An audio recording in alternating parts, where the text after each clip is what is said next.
حضرت واصف علی واصف کی کتاب حرف حرف حقیقت سے ایک مضمون۔ آج کے مضمون کا عنوان ہے حقوق۔ کسی انسان کا کسی انسان پر یا سماج پر یا ملک و قوم پر کتنا حق ہے، اس کے لیے کوئی قانون نہ بھی ہو تب بھی اندازہ لگایا جا سکتا ہے۔ جس شے کی جتنی افادیت ہوگی اتنی ہی قیمت ہوگی، اتنا ہی حق ہوگا۔ حقوق کا تعین، حقوق کا احترام اور حقوق کی ادائیگی کو توازن کہتے ہیں۔ حقوق کی حفاظت میزان ہے۔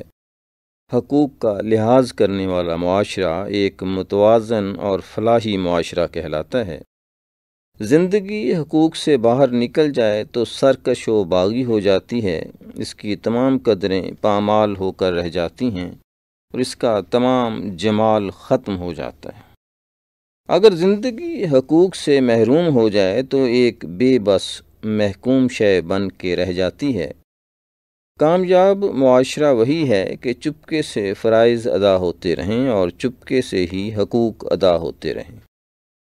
جس دور میں انسان کو حقوق کے حصول کے لیے جہاد کرنا پڑے، اسے جبر کا دور کہتے ہیں، اور اگر حقوق کے حصول کے لیے صرف دعا کا سہارا ہی باقی رہ جائے تو اسے ظلم کا زمانہ کہتے ہیں، اور وہ زمانہ جس میں کچھ لوگ حق سے محروم ہوں اور کچھ لوگ حق سے زیادہ حاصل کریں، اسے افراتفری کا زمانہ کہتے ہیں، جہاں ہر شے ہر جنس ایک ہی دام فروخت ہونے لگے، اسے اندھیر نگری کہا جائے گا۔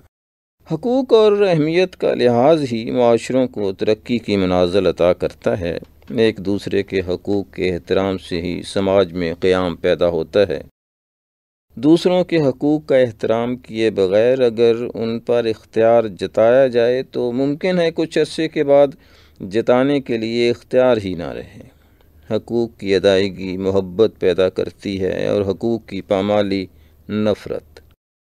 محبت اطاعت پیدا کرتی ہے اور نفرت بغاوت۔ طاقتور حقوق ادا کرتا رہے تو طاقتور ہی رہے گا، حقوق نہ ادا کرنے والا ظالم کہلائے گا اور ظالم سے طاقت چھن جائے گی۔ یہ قدرت کا اصول ہے۔ انسان پر ایک زندگی میں کئی حقوق واجب الادا ہیں، تفصیل بیان کرنا ناممکن ہے۔ سب سے زیادہ اہم 3 قسم کے حقوق ہیں، یعنی سماج کے حقوق، اپنی ذات کے حقوق اور اپنے خالق کے حقوق۔ سماج کے حقوق میں قوم کے حقوق، ملک کے حقوق، حکومت کے حقوق، پاس رہنے والوں کے حقوق اور ان لوگوں کے حقوق جہاں انسان مؤثر ہوتا ہے۔ قوم کے حقوق میں سب سے مقدم حق یہ ہے کہ ہم قوم کو قوموں کی برادری میں معزز مقام دلانے کے لیے سعی کریں۔ قومیں افراد کی محنت سے سربلند ہوتی ہیں۔ ہم اپنے مفاد کو قوم کے مفاد پر قربان کرنا سیکھ لیں تو قوم ترقی کرنا شروع کر دے گی۔ اگر افراد قومی منفعت کو ذاتی مفادات پر نثار کرتے ہیں تو نتیجہ مناسب نہیں ہو سکتا۔ ہم لوگ قبیلے، ذاتیں، فرقے اور صوبائی اور مذہبی عصبیتیں ترک کر کے ایک قوم بنے ہیں۔ اگر پھر عصبیتیں لوٹ آئیں تو قوم ختم ہو جائے گی۔ ہم جب پاکستانی ہیں تو یہ ذات کیا ہے اور وہ ذات کیا ہے؟ سندھی، بلوچی، پٹھان، پنجابی کیا معنی؟ ہماری قومی شناخت پاکستان کے دم سے ہے۔ ہم پاکستانی ہیں، ہمیں پاکستانی ہی رہنا چاہیے۔ یہ قوم کا حق ہے کہ ہم انفرادی تشخص کی بجائے اجتماعی تشخص کے حصول کے لیے کوشاں رہیں۔ ہم پر ملک کے حقوق ادا کرنا ضروری ہے۔ ہم وطن پرست رہیں، ہم مفاد وطن عزیز رکھیں، ہم وطن کی آبرو پر آنچ نہ آنے دیں، ہم ملکی وحدت اور سلامتی کا خیال رکھیں۔ ہم سب ملک کے محافظ ہیں، ہم ہی ملک کا سرمایہ ہیں۔ ملک نے ہمیں ایک قوم بنایا، ایک وحدت بنایا۔ اس ملک کے حصول کے لیے بڑا خون قربان کیا گیا، بڑے کٹھن مراحل سے قافلہ گزرا ہے، بڑے مشکل زمانے آئے ہیں اس قوم پر، بڑے طوفانوں سے گزرا ہے ہمارا ملک۔ ہمارے چھوٹے سے سفر میں ایک بڑا سا حادثہ بھی رونما ہو چکا ہے۔ ابھی ہم اپنے ملک کے حقوق کا مکمل خیال نہیں رکھتے۔ چھین جانے کے بعد بہشت کی قدر ہوتی ہے، کہیں خدا نخواستہ یہ ملک ہمیں نامنظور نہ کر دے۔ ابھی وقت ہے، ملک کے حقوق ادا کرنا ضروری ہے۔ ہمیں گھر کی بات گھر تک رکھنا چاہیے۔ ہم اس ملک کے امین ہیں، یہ ملک ہمارا محافظ ہے۔ ملک سلامت ہے تو ہم سلامت ہیں، یہ نہیں تو ہم کہاں۔ ملک کی زندگی میں ہر شخص کو شامل کیا جائے، ہر شخص کی زندگی میں ملک کو شامل کیا جائے، حقوق ادا ہو جائیں گے۔ ہمارے ذاتی اختلافات ملک کو نقصان پہنچا رہے ہیں۔ ہماری ذاتی انا ملک کے مفاد میں نہیں۔ ملک حکومتوں کی ذمہ داری ہوتے ہیں، لیکن عوام کے بغیر صرف جغرافیہ ہی تو ہے، صرف مٹی۔ حکومت اور عوام مل کر وطن کی تعمیر کریں تو ترقی ہوگی۔ عوام کا حق ہے کہ انہیں پرسکون زندگی ملے، ان کی نیندیں پرسکون ہوں، دن پرسکون ہوں، راتیں پرسکون، سرحدیں محفوظ، جان و مال محفوظ، مستقبل و حال محفوظ، غرض کہ زندگی اپنی تمام رعنائیوں سمیت سلامت رہے۔ اور اگر خدا نخواستہ ملک پر کوئی افتاد پڑے تو ہر زندگی ملک پر نثار ہونے کے لیے بے قرار ہو۔ انسان پر اس کی اپنی ذات کے بڑے حقوق واجب الادا ہیں، اپنے ظاہر کے حقوق، اپنے باطن کے حقوق۔ ظاہر کے حقوق یہ ہیں کہ ہم اپنے آپ کو ایک باعزت شہری بننے کے لیے تیار رکھیں۔ اپنے دور کی رائج تعلیم کا حصول فرض ہے۔ ہمارا ہم پر حق ہے کہ اپنے آپ کو گرد و پیش سے باخبر رکھیں، اپنے ماحول سے آگاہ رہیں۔ ہم اپنے مشاہدات و تجربات سے دوسروں کو آگاہ کریں، چراغ سے چراغ روشن ہو اور یوں اوہام پرستی سے نجات ملے۔ اپنی شناخت قائم کرنا ہمارا فرض ہے، اپنا تشخص قائم کرنا ضروری ہے۔ اپنا لباس، اپنی زبان، اپنا لہجہ، اپنی جلوت و خلوت کا خاص خیال رکھنا ہمارا ہم پر حق ہے۔ ہمارے باطن کے حقوق میں سب سے بڑا حق یہ ہے کہ ہم احساس کی دنیا زندہ رکھیں۔ ہم اپنے دل کو محسوس کرنے والا بنائیں۔ سوچنے والا ذہن اور محسوس کرنے والا دل نصیب والوں کو عطا ہوتے ہیں۔ ہم اپنے آپ کو اپنے مذہب سے علمی اور عملی طور پر آشنا رکھیں تو حقوق ادا ہوں گے۔ مذہب صرف تعلیم نہیں، مذہب صرف عمل نہیں مشین کی طرح۔ ہمیں اپنے مذہب کے ساتھ ایک شعوری لگن ہونی چاہیے۔ دین اور دنیا کی فلاح کا حصول ہمارا مدعا ہونا چاہیے۔ ہماری مساجد ہمارے لیے فلاحی مراکز بن جائیں تو ایک خوبصورت انقلاب آ جائے۔ حقوق و فرائض کا خیال رکھنے والا معاشرہ ہمیشہ فلاحی ہوتا ہے۔ اسلام سے بہتر کون سا دین ہو سکتا ہے، اور اس کے اصولوں سے زیادہ بہتر کوئی اصول نہیں ہو سکتا۔ اسلامی فلاحی معاشرہ دنیا کے تمام معاشروں سے بہتر ہے، اسے قائم کیا جائے۔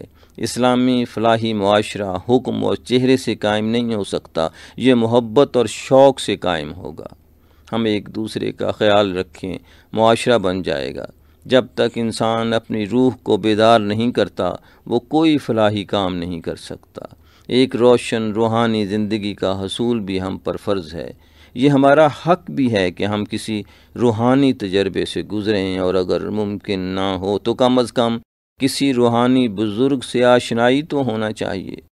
روح زندہ تو انسان زندہ، نہیں تو نہیں۔ انسان کا سوچنا بھی عمل ہے اور محسوس کرنا بھی ایک عمل ہے۔ ایک انسان کسی کھیت، کھلیان، فیکٹری، دفتر میں کام کر رہا ہو، اسے مصروف کہیں گے، وہ کام کر رہا ہے۔ ایک کرسی پر خاموشی سے آنکھیں بند کیے سوچنے والا انسان بظاہر بیکار بیٹھا ہے، لیکن یہ بہت بڑا کام کر رہا ہے۔ فکر کے سمندروں میں غوطے لگانے والے کو گوہر مراد نکالنے والے لوگ محسنین کہلاتے ہیں۔ ایسے لوگوں کی فکر ہی ان کا عمل ہے۔ صاحب فکر ہونا بھی ہمارا فرض ہے۔ ہمارا یہ حق مقدم ہے کہ ہم خود کو صاحب خیال بنائیں، صاحب فکر بنائیں۔ قوم کو نئی منزلوں سے آشنا کرانے والوں کا احترام سب پر فرض ہے۔ ان کا حق یہ ہے کہ ان کی حفاظت کی جائے، ان کا خیال رکھا جائے۔ انسان پر سب سے اہم حق خدا کا ہے۔ زندگی دینے والا چاہتا ہے کہ زندگی اس کے بتائے ہوئے راستے پر چلائی جائے۔ وہ چاہتا ہے کہ اس کے محبوب کا راستہ ہی محبوب راستہ ہو۔ اللہ کریم انسانی زندگی کو اپنی طرف گامزن دیکھنا چاہتا ہے۔ وہ چاہتا ہے کہ انسان اس کی طرف رجوع رکھے، اس کی طرف سفر کرے، اس کی طرف گامزن رہے۔ خدا سے غافل رہنے والی زندگی حجابات میں کھو جاتی ہے۔ خالق کے خیال کو چھوڑ کر مخلوق کے خیال میں گم ہونے والا انسان دین اور دنیا کے خسارے میں رہتا ہے۔ اللہ ہمیں ایک ہمیشہ رہنے والی سرشاری کی طرف دعوت دیتا ہے۔ وہ چاہتا ہے کہ ہم اس عارضی زندگی کو ایسے اصولوں کے مطابق بسر کریں کہ ابدی حیات حاصل کر سکیں۔ وہ ہمیں حقیقی خوشی اور سرخوشی سے تعارف کراتا ہے۔ وہ اپنے محبوب صلی اللہ علیہ وسلم کی محبت سے نوازتا ہے۔ وہ ہمیں ایک کامیاب زندگی سے تعارف کراتا ہے۔ ہم پر فرض ہے کہ اس کی اطاعت کریں۔ یہ اس کا حق ہے، سب حقوق سے مقدم حق، یہ ہمیں ادا کرنا ہے۔ یہ ایک ایسی ادائیگی ہے جس میں کوئی معذوری، کوئی مجبوری آڑے نہیں آ سکتی۔ یہ وہ فرض ہے جس کے ادا نہ کر سکنے کا کوئی جواز معقول نہیں ہو سکتا۔ اللہ تعالیٰ نے مخلوق میں سے بھی لوگوں کے حقوق کی ادائیگی فرض کر دی ہے۔ مثلا اللہ نے فرمایا کہ ماں باپ کی اطاعت کرو، یہاں تک کہ ان کے آگے اف بھی نہ کہو، اور اگر والدین بڑھاپے میں پہنچ جائیں تو ان کے لیے اپنے بازو رحمت و شفقت کے بازو بنا دو، اور دعا کرو کہ اے اللہ میرے والدین پر ایسے رحم فرما جیسے انہوں نے بچپن میں مجھ پر رحم فرمایا۔ ماں باپ کی اطاعت حقوق العباد میں شامل ہے، لیکن حقوق العباد اللہ ہی کے مقرر کیے ہوئے ہیں، یعنی حقوق العباد بھی حقوق اللہ ہی ہیں۔ اللہ نے فرض کر رکھا ہے کہ لوگ اللہ کے محبوب صلی اللہ علیہ وسلم کی اطاعت کریں۔ حضور صلی اللہ علیہ وسلم کی آواز سے اونچی آواز تک نہ نکالیں۔ حضور صلی اللہ علیہ وسلم کے فرمان سے زیادہ معتبر کوئی بات نہیں ہو سکتی۔ حضور صلی اللہ علیہ وآلہ وسلم کے بتائے ہوئے راستے کے علاوہ کوئی بھی راہ اس قابل نہیں کہ اس پر چلا جائے۔ انسان اللہ کے بتائے ہوئے حقوق ادا کرتا چلا جائے تو فلاح یقینی ہے۔ رہا انسان کا اپنا حق اللہ پر، وہ تو انسان نے پیدا ہوتے ہی حاصل کر رکھا ہے۔ اس کے پیدا ہونے سے پہلے خوراک کا انتظام کر دیا گیا، اس کی پرورش کرنے کے لیے والدین موجود تھے، اس کے استقبال کے لیے پوری دنیا موجود تھی، اسے آنکھیں عطا کر دی گئیں اور دیکھنے کے لیے ایک خوبصورت کائنات موجود تھی، یہاں تک کہ عبادت کے لیے مسجد تک موجود تھی۔ اس کے باوجود اللہ کا ارشاد کہ اے بندے مانگو تمہیں کیا چاہیے۔ اللہ دعائیں سنتا ہے، قبول کرتا ہے۔ اس نے موسموں کو حکم دے رکھا ہے کہ انسان کے لیے مناسب ہوا اور خوراک کا انتظام کیا جائے۔ اللہ تعالیٰ نے اطاعت کرنے والے انسان کو اشرف بنا دیا۔ زمین و آسمان مسخر کرنے والا انسان صرف اپنے رب کے سامنے جھکنے کا فرض ادا کرے، اسے ہر چیز کو جھکانے کا حق ہے۔ سب کو نگوں کرنے والا اپنے مالک کے سامنے نگوں ہو جائے، یہ حق ہے۔ اللہ ہمیں حقوق ادا کرنے کی توفیق عطا فرمائے۔ یہ مضمون تھا حقوق، جو حضرت واصف علی واصف کی کتاب حرف حرف حقیقت سے لیا گیا۔ اظہر نیاز کو اجازت دیجیے۔ اللہ حافظ۔